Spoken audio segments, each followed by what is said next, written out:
All right, welcome back to Cooking My Way Through Half a Cow. Now in this episode, I'm gonna be cooking Osso Bucco. Now that one's out of the 1/8 box as always, and I've actually got 2 packets there, so I'm gonna cook it up and it's the perfect amount for a family feed.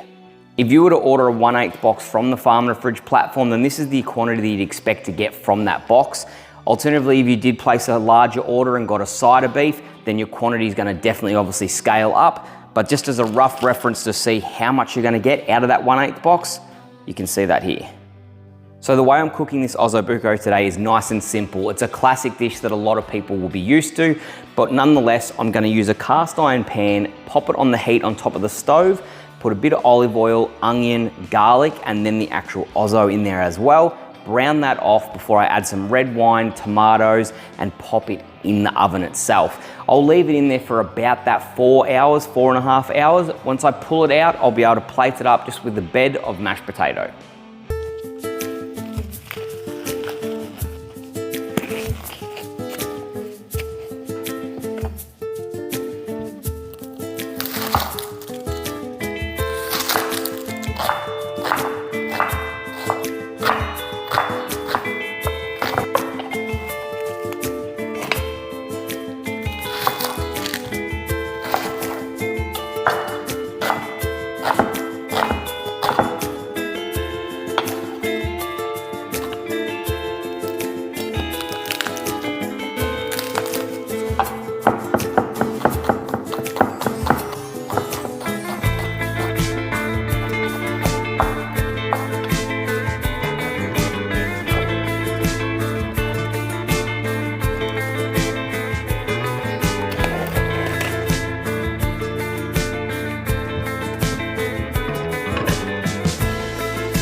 Okay, so now we're at the point where we just need to pop the Osso in the pan.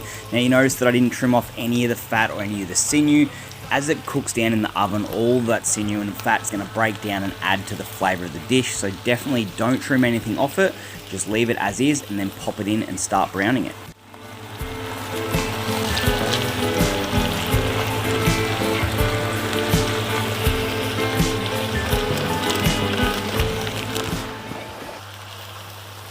So you're just going to want to leave it long enough just to seal the outside of the meat. It doesn't need to be completely cooked through.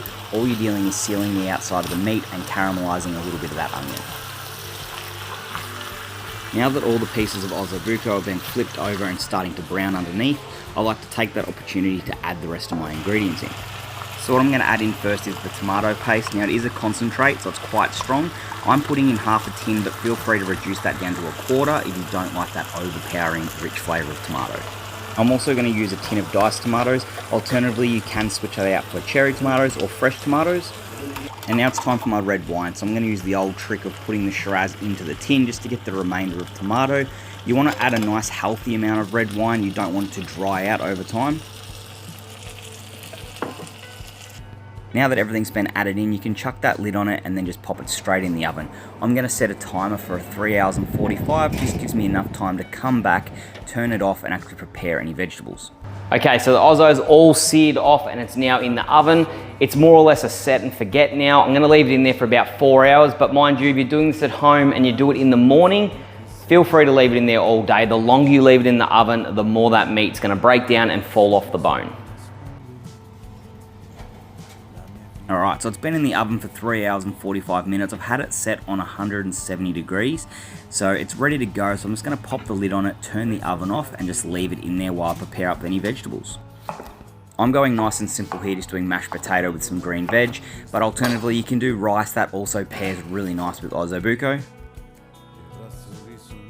Although the Osso Bucco being shin beef, it is one of those tougher cuts. You can see how tender that becomes. I have to use a spatula to get it out because it's just wanting to fall apart and the bones are falling out of the meat. It just goes to show how easy Osso Bucco is to cook. Even the novice who doesn't do much cooking can definitely do this at home.